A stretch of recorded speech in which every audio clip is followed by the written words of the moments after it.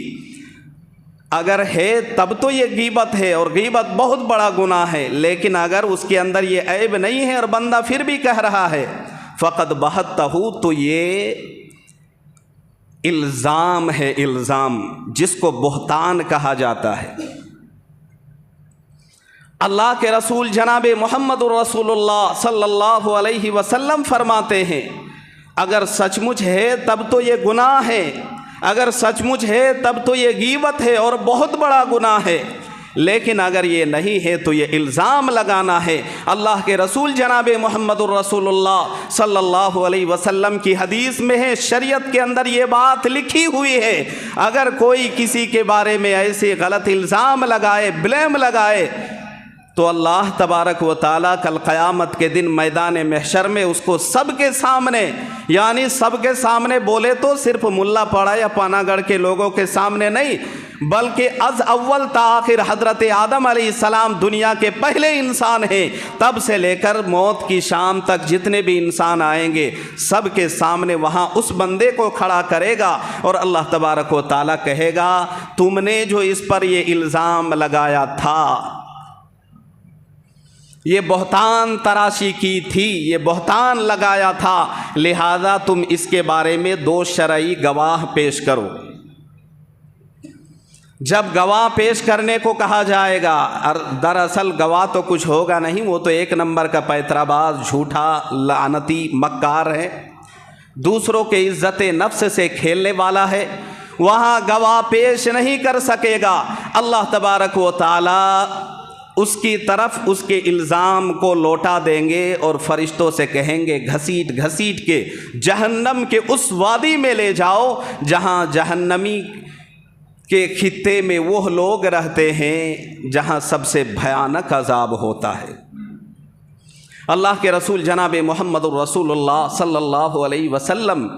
احادیث مبارکہ کے اندر صراحت کے ساتھ، پوری شدت کے ساتھ، پوری سختی کے ساتھ اسلامی معاشرے سے یہ غیبت جیسی یہ جو سنگین جرم ہے اس کی جڑ کو اکھاڑ پھینکنے کے بارے میں بار بار آپ نے تلقین کی ہے اور آپ نے بار بار بتایا ہے، حدیث مبارکہ میں جگہ جگہ آپ نے اس پر تلقین کی ہے، آپ نے خبردار کرتے ہوئے کہا ہے کہ معاشرے سے، ہمارے سماج سے اس برائی کی جڑ کو اکھاڑ پھینکنے کی ضرورت ہے۔ اور یہ اتنا سنگین جرم ہے، اتنا خطرناک بیماری ہے، اتنا بڑا گناہ ہے، اللہ کے رسول جناب محمد الرسول اللہ صلی اللہ علیہ وسلم فرماتے ہیں جہنم کے اندر کچھ جہنمی کو دیکھا جائے گا کہ کچھ جہنمی ایسے ہوں گے جو وہاں مردار ہوں گے، اس کو نوچ نوچ کے کھا رہے ہوں گے۔ اللہ کے رسول جناب محمد الرسول اللہ صلی اللہ علیہ وسلم، یہ کب کی بات ہے؟ جب اللہ تبارک و تعالی ہمارے پیغمبر جناب محمد الرسول اللہ صلی اللہ علیہ وسلم کو شب معراج میں جب جنت اور دوزخ کی سیر کرائی تو آپ جنت کی سیر کے بعد جب جہنم کی اور نکلتے ہیں معائنہ کے لیے، دیکھنے کے لیے، تو دیکھتے کیا ہے؟ بڑا خطرناک قسم کا عذاب میں مبتلا ہے۔ اللہ کے رسول صلی اللہ علیہ وسلم حضرت جبرائیل سے پوچھتے ہیں کہ یہ کون لوگ ہیں اور ان کو اتنا خطرناک عذاب کیوں دیا جا رہا ہے؟ اللہ کے رسول صلی اللہ علیہ وسلم سے کہا جائے گا، جبرائیل امین کہیں گے ہؤلاء الذین یأکلون لحوم الناس، یہ وہ لوگ ہیں جو مردہ اپنے بھائیوں کے گوشت کو نوچ نوچ کے دنیا میں کھاتے تھے۔ اب ظاہر سی بات ہے، ایک انسان جو بالکل سر کے بال سے لے کے پیر کے ناخن تک بالکل پاک ہے، انسان کو اگر ذبح کر دیا جائے اور اس کے گوشت کو کھانے کے لیے کسی کو دیا جائے تو گوشت کے ہر پورے جسم کے ہر حصہ پاک ہے۔ اگر غلاظت کو پاک کر دیا جائے تو پورا حصہ پاک ہے۔ اگر کسی شریف النفس انسان کو کھانے کے لیے دیا جائے تو بتائیے کوئی بھی شریف آدمی کھانے کو پسند کرے گا؟ پاک ہے لیکن پھر بھی اس کو گھن آئے گی۔ اور اسی میں اگر کوئی انسان ایسا ہے جو مرا ہوا ہے اور اس کو اگر نوچ نوچ کے کھانے کی بات کہی جائے تو کون پسند کرے گا؟ اللہ کے رسول جناب محمد رسول اللہ صلی اللہ علیہ وسلم سے بتلایا گیا کہ ان کو اس طرح کے خطرناک عذاب اس لیے دیے جا رہے ہیں، ہؤلاء الذین یأکلون لحوم الناس، یہ وہ لوگ ہیں جو دنیا کے اندر اپنے مردہ بھائیوں کے گوشت کو نوچ نوچ کے کریت کے کھاتے تھے۔ محدثین نے لکھا ہے اس کا مطلب یہ ہے کہ وہ دنیا میں اپنے مسلمان بھائیوں کی عزت کو تار تار کرتے تھے، نوچتے تھے۔ ٹھیک اسی طرح کھانے کے لیے جس طرح گوشت کو نوچ کے چھانٹ کے کھایا جاتا ہے، لیا جاتا ہے، ویسے ہی اس کی عزت کو برائی کر کے چگلی کر کے اس کی عزت نفس کو تار تار کرتے تھے، اس کو ذلیل کرتے تھے۔ اللہ کے رسول جناب محمد الرسول اللہ صلی اللہ علیہ وسلم فرماتے ہیں، کتنے سوچنے اور غور و فکر کرنے کی بات ہے۔ اللہ کے رسول فرماتے ہیں کہ جب میں جنت کا معائنہ کیا اور آگے بڑھتے ہوئے جب جہنم کی اور گیا، جہنم کی وادی کی طرف میری نظر پڑی تو جہنم کی ایک وادی کے ایک جگہ میں نے دیکھا کہ کچھ لوگوں کو عذاب ہو رہا ہے، کچھ لوگ عذاب میں مبتلا ہے۔ میں نے دیکھا کہ بڑے عجیب قسم کے عذاب ہو رہے ہیں، اور عذاب کا ترتب بھی کیسا ہے کہ کچھ لوگ ہیں جن کے ناخن بڑے لمبے لمبے ہیں اور وہ تانبے کے ناخن ہیں، اور وہ اپنے ناخنوں سے اپنے چہرے کو کھریچ رہے ہیں، کچھ ایسا ہی جس طرح پھاڑ کھانے والا درندہ اگر کسی کو یک لخت حملہ کرے تو جیسے آنن فانن میں اس کے باڈی کو چیر کے رکھ دیتا ہے، ٹھیک اسی طرح وہ اپنے ہاتھ کے لمبے لمبے تانبے کے ناخنوں سے اپنے چہرے کو کھریچ رہے ہیں۔ اللہ کے رسول صلی اللہ علیہ وسلم فوراً پوچھتے ہیں جبرائیل امین سے کہ یہ کون لوگ ہیں اور ان کے ساتھ یہ معاملہ کیوں ہو رہا ہے؟ اللہ کے رسول صلی اللہ علیہ وسلم سے بتلایا گیا، ہؤلاء الذین یأکلون لحوم الناس ویقعون فی اعراضہم، کہ یہ لوگوں کی غیبت کرتے تھے اور لوگوں کے پیٹھ پیچھے لوگوں کی شبیہ کو، لوگوں کی عزت کو تار تار کرنے، داغدار کرنے، اس کو بدچلن ثابت کرنے اور دوسروں پر عزت کیچڑ اچھالنے کے لیے یہ لوگ ایسے کرتے تھے۔ لہذا آج اس کو اس طرح کا عذاب دیا جا رہا ہے۔ اللہ کے رسول صلی اللہ علیہ وسلم کی حدیث ہے، ایک روایت کے اندر یہ بات بھی آئی ہے کہ کتنا خطرناک عذاب ہوگا صرف چگلی کرنے والوں کے لیے، اور چگلی کو معاشرے میں لوگ گناہ سمجھتا ہی نہیں۔ میں اس پر بعد میں آتا ہوں، سنیے۔ اللہ کے رسول صلی اللہ علیہ وسلم فرماتے ہیں، میں نے دیکھا کہ کچھ لوگ ایسے ہیں، کچھ مرد بھی ہیں، کچھ عورتیں بھی ہیں، اور میں دیکھتا کیا ہوں کہ ان کو سینے کے بل اس کو لٹکا دیا گیا ہے، وہ لٹکے ہوئے ہیں، اور بڑی عجیب قسم کی کیفیت بنی ہوئی ہے۔ اللہ کے رسول صلی اللہ علیہ وسلم پوچھتے ہیں کہ بھائی یہ لٹکے ہوئے کیوں ہیں اور ان کو اس طرح کے عذاب میں کیوں مستغرق کیا گیا ہے؟ اللہ کے رسول صلی اللہ علیہ وسلم کو بتلایا جا رہا ہے کہ یہ آپ کے قوم کی وہ مرد اور عورتیں ہیں جو دوسروں کی پیٹھ پیچھے برائی کیا کرتے تھے، یعنی چغلی کیا کرتے تھے۔